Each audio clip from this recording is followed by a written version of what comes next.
Je voudrais revenir là sur un livre qui m'est très cher, qui est Camarade Myosotis, que j'ai écrit l'année dernière et qui est sur le site des éditions Vanina et en même temps sur Amazon. Alors, j'ai déjà exposé le sujet, mais je voudrais revenir sur la manière dont je l'ai fabriqué, je l'ai créé plutôt. C'est que d'une part, bon, il est illustré de photos. La plupart des photos sont des photos de ma compagne Nadine, que j'ai mis dedans pour donner au contenu du roman un caractère étrange. C'est-à-dire que c'est à la fois, c'est en même temps du réel et en même temps c'est du fictif. Bon. Donc regarde, on verra les photos. Il y a d'autre part des photos qui ont été tirées d'autres albums, mais qui ne sont pas relatifs à ma propre vie. Bon, l'histoire, elle est partie de l'idée qui est que toujours ce qui me travaille depuis ce 28 juillet 1992, c'est le deuil. Le deuil, pourtant, j'ai le sentiment évidemment d'en être sorti, il faut espérer quand même 30 ans après. Et en même temps, c'est quelque chose qui est toujours présent en moi. C'est-à-dire que je me rends compte que tous les bouquins que j'écris sont toujours centrés autour du même sujet, la perte de l'être cher, et comment arriver à échapper à la nostalgie et à la mélancolie. Et Camarade Myosotis, c'était ça. C'était d'autant plus que c'était lié. J'ai connu Nadine donc en 1970, c'est-à-dire que on avait tous les deux 18 ans. Et on était à la Ligue communiste. Et c'était notre jeunesse, c'était une jeunesse très marquée par le militantisme. On passait notre temps à militer. Pour ma part, j'étais dans le service d'ordre central de la Ligue communiste, donc énormément de bagarres avec l'extrême droite. Énormément de batailles également internationalistes.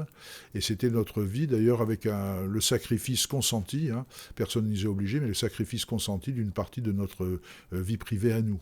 Bon. En 1978, on a senti quand même que la révolution tardait, hein, c'était le moins qu'on puisse dire, et donc on a décidé de faire un enfant. Bon, ça a pris un peu de temps d'ailleurs, puisqu'on avait décidé, on avait décidé de le faire en 1975 ou 16, je ne me souviens plus, et notre fille Vanina est arrivée à éclos, si j'ose dire, en 1978. Et ça a évidemment changé notre vie, mais pas tant que ça, parce qu'en définitive, Nadine était devenue une responsable politique au niveau national de la Ligue communiste. Elle était au secrétariat du bureau politique et au comité central. Et donc, je crois que en fait, ce que j'ai beaucoup regretté après, et que j'ai mis d'ailleurs dans Camarade Myosotis d'une autre manière, c'est le fait que le militantisme nous a mangé. Encore une fois, nous étions consentants, hein, à manger une grande partie de la vie qu'on aurait pu avoir ensemble.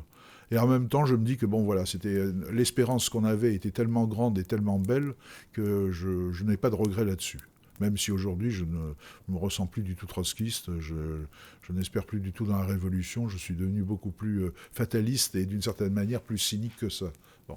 Dans Camarade Myosotis, donc la période qui est couverte, c'est donc de notre adolescence jusqu'en 1976. Alors, entre-temps, je dis en 1976 parce qu'entre-temps, dans le roman, il y a le drame qui arrive. C'est en 1973, septembre 1973. Le général Pinochet prend le pouvoir au Chili et la camarade Myosotis donc, est envoyée au Chili et disparaît dans des conditions. Elle est capturée par la junte. Enfin, on pense qu'elle est torturée, car en tout cas, elle disparaît. Elle disparaît corps et bien en laissant son compagnon dans l'inconnu total, ne sachant pas. Bon, les années passent, il oublie, et c'est vraiment, comme j'ai expliqué l'autre fois, au détour d'une manifestation où son fils participe, à une manifestation d'écologistes violents, que tout d'un coup, tout revient à la surface. Et il faut que cet homme, qui donc doit avoir à peu près dans les 68-70 ans, accepte de retourner dans le passé, si j'ose dire, et de revivre ce qu'il n'avait pas vécu à l'époque auquel il avait échappé. Et c'est quelque chose d'extrêmement douloureux qui se termine. Ben non, je ne vais pas donner de. Si celles et ceux qui veulent lire le livre, je ne veux pas donner de révélation, mais c'est quelque chose d'extraordinairement douloureux, d'autant plus que ça vient se jouxter avec la mort de son petit frère, qu'il avait emmené sur son vélomoteur et qui s'est tué dans un accident. Bon, enfin, il faut lire la chose, mais en tout cas, c'est des douleurs qui s'ajoutent à d'autres douleurs.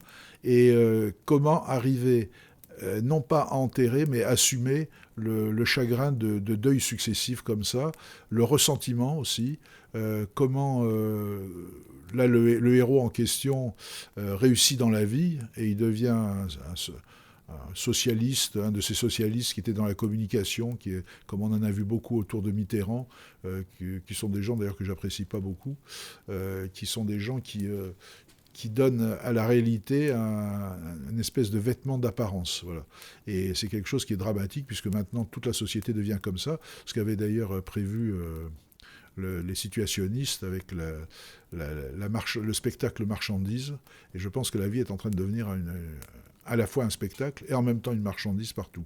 Mais là, dans ce livre, Camarade Miosotti, justement, il y a quelque chose de beaucoup plus pur, enfin selon moi. Hein. C'est le militantisme, c'est-à-dire quelque chose qui normalement est totalement bénévole et gratuit. C'est de l'empathie envers les autres, alors qui se traduit de manière plus ou moins positive, hein, parce qu'il y a des militants qui se conduisent comme des ordures. On l'a vu avec la dérive de la révolution russe, hein, qui a dérivé très très vite, puisque dès 1920, il ne faut pas oublier, Lénine et Trotsky avaient ouvert les premiers camps de concentration.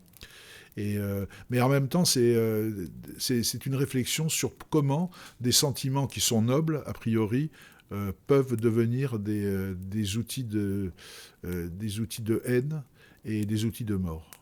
Et des outils de mort dans tous les sens, puisque le héros en question a sa compagne qui a disparu, qui est morte, qui elle-même était une fille de républicain espagnol, et les parents meurent de chagrin après, et en même temps de mort, parce que lui, après la mort de sa compagne, c'est-à-dire entre les années 74 et 76, et a participé à des attentats au cours desquels ont été tués des diplomates étrangers, notamment des diplomates de l'Uruguay, des diplomates de Bolivie, etc. Et ensuite, il s'est engagé dans la guérilla, là c'est nicaraguayenne, et il est devenu tireur d'élite et il a fait son boulot de militant, mais là en tant que soldat, donc en tuant encore des gens. Donc voilà, c'est un livre qui, en tout cas, on ressent quand on écrit. C'est les choses qui sont poignantes et les choses qui sont, excusez-moi le terme, chiantes. C'est-à-dire qu'il y a des moments où quand on écrit, on tourne autour du pot, on ne sait pas très bien quoi faire, et on sent que ça ne va pas accrocher. Puis à d'autres moments, il y a comme des espèces d'explosions assez miraculeuses où on sent que ça fonctionne, que on n'est plus soi-même, on porte quelque chose d'autre, on porte des sentiments, on porte des émotions qui sont fortes, et on sent que ces émotions transparaissent à travers l'écriture. Bon, on ne sait jamais si on a réussi, hein, parce que je pense que tous les gens qui écrivent ont l'impression d'écrire quelque chose de formidable. Mais en tout cas, Camarade Miosotis, pour moi, a été une très belle expérience. Et j'espère qu'il trouvera un public. Alors encore une fois, ce sera pas le prix Goncourt, hein, mais un public.